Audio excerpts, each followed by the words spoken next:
The Greedy Jeweler. In very young age, due to an accident, Girish got separated from his family. There was no one to look after him.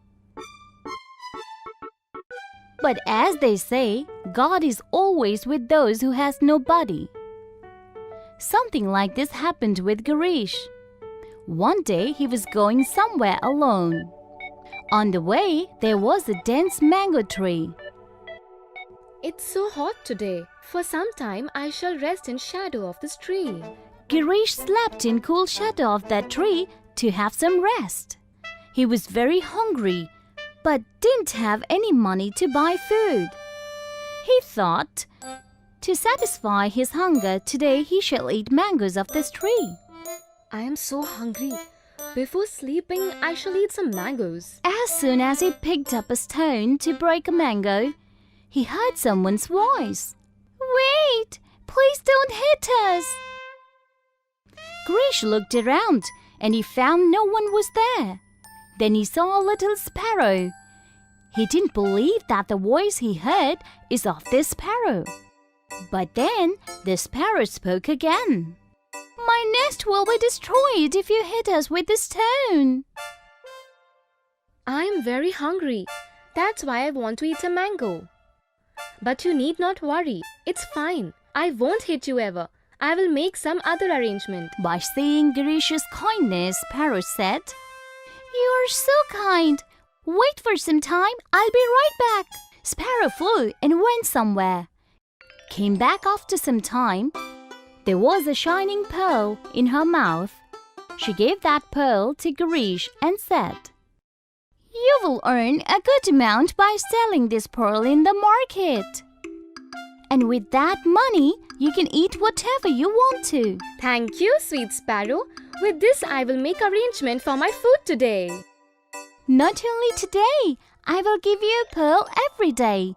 And in return, you protect my nest from people crossing by." Girish happily agreed to hearing Sparrow's offer. He went to the village and sold the pearl to a jeweler and got some money in return. He ate well with that money. Now every day, Girish went near that tree and stopped people from throwing stones at Sparrow's tree and used to protect her nest. Now every day Sparrow gave a pearl to Girish, and Girish, after selling it to the jeweler, used to make arrangement for his meal. Those pearls were very precious. One day the jeweler thought, "This boy must have some sort of treasure. I shall find out where they're coming from." The jeweler followed Girish and came to know about everything. So this is the matter. Treasure is there with this sparrow. Tomorrow I will chase this sparrow. Next day, the jeweler followed the sparrow.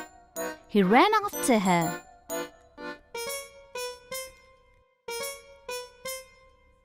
He saw the sparrow going into the hole of a tree and coming back with a pearl.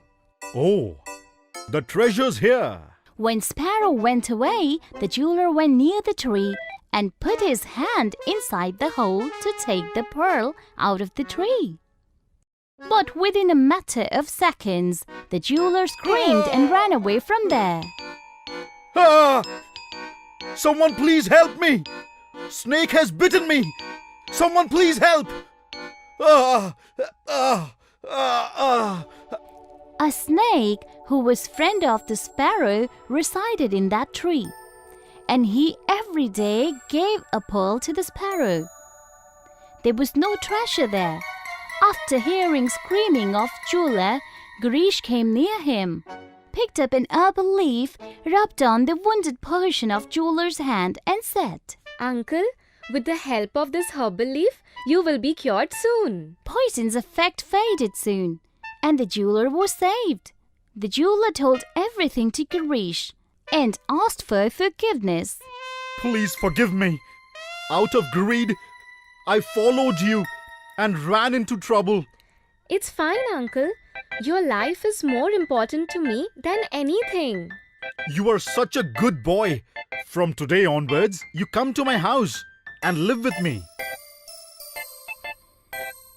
From that moment, the jeweler kept Girish with him and took responsibility to look after him. The kindness of Girish eradicated all his troubles, and the jeweler also learned the lesson to not be greedy. The story of expensive rice. A long time ago, 7-year-old Chinky and 8-year-old Gatu lived with their parents in a city. Apart from them, their grandfather also lived with them. Before going to the school every day, their grandfather used to teach them a lesson. We should never bow down in front of whatever that's wrong, so that it may never do wrong with anyone ever.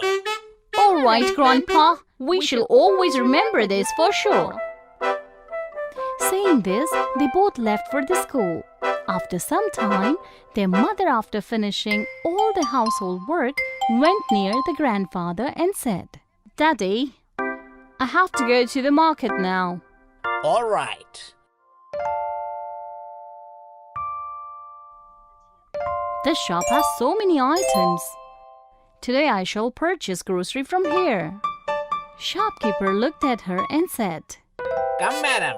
You are most welcome in my new shop. So tell, what would you like to purchase?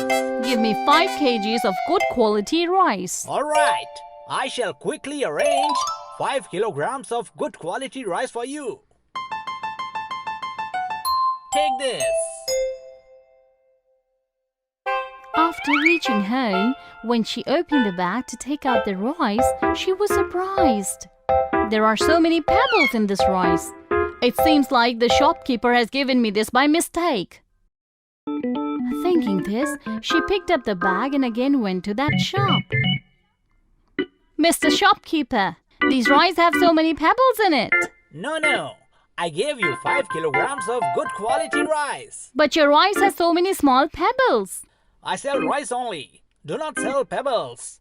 No idea from where you got these pebbles. She became very upset by his behavior, but she didn't say anything to the shopkeeper and quietly came back to her house. The grandfather noticed that she was upset. Then he asked, What happened, child? "That shopkeeper gave me rice full of pebbles, and he isn't ready to accept any fault of his." Right then, Gatu and Chinky also came back from school. "What happened, Grandpa?" The grandfather told him everything. After hearing everything, Chinky said, "Grandpa, we should teach that shopkeeper a lesson." "Yes, Grandpa, you taught us in the morning that we should never bow down before anything that's wrong." I agree with you, my children. But after all, what can we do to teach that person a lesson? "I have a brilliant idea."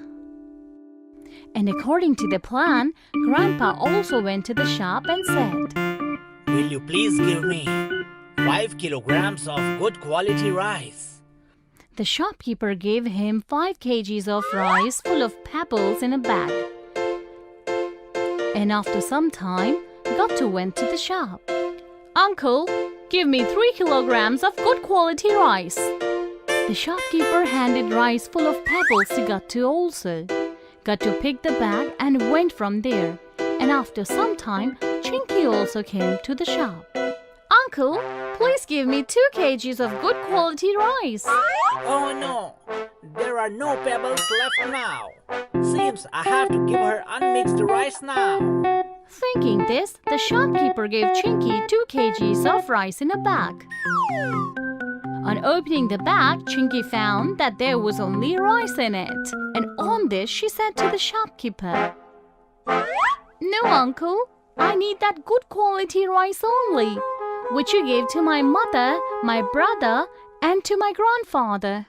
On hearing this, the shopkeeper surprisingly said, Oh, that rice? But those were mixed with...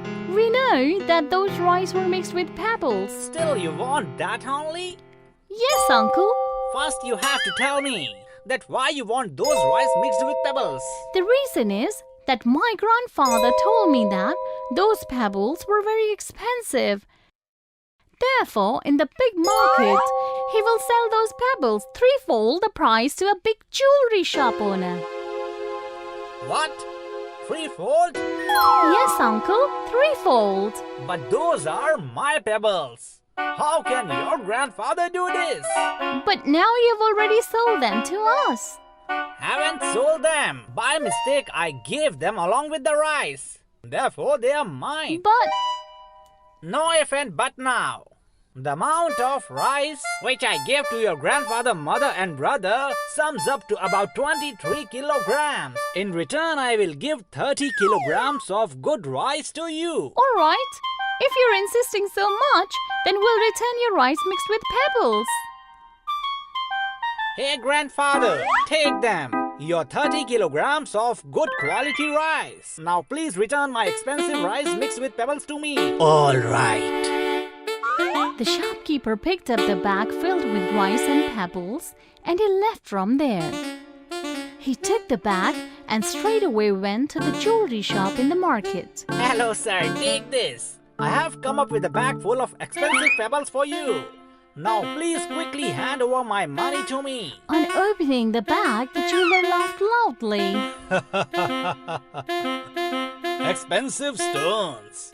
These are very ordinary stones. For them I shall not give you even a single penny. On hearing this, the shopkeeper became very upset.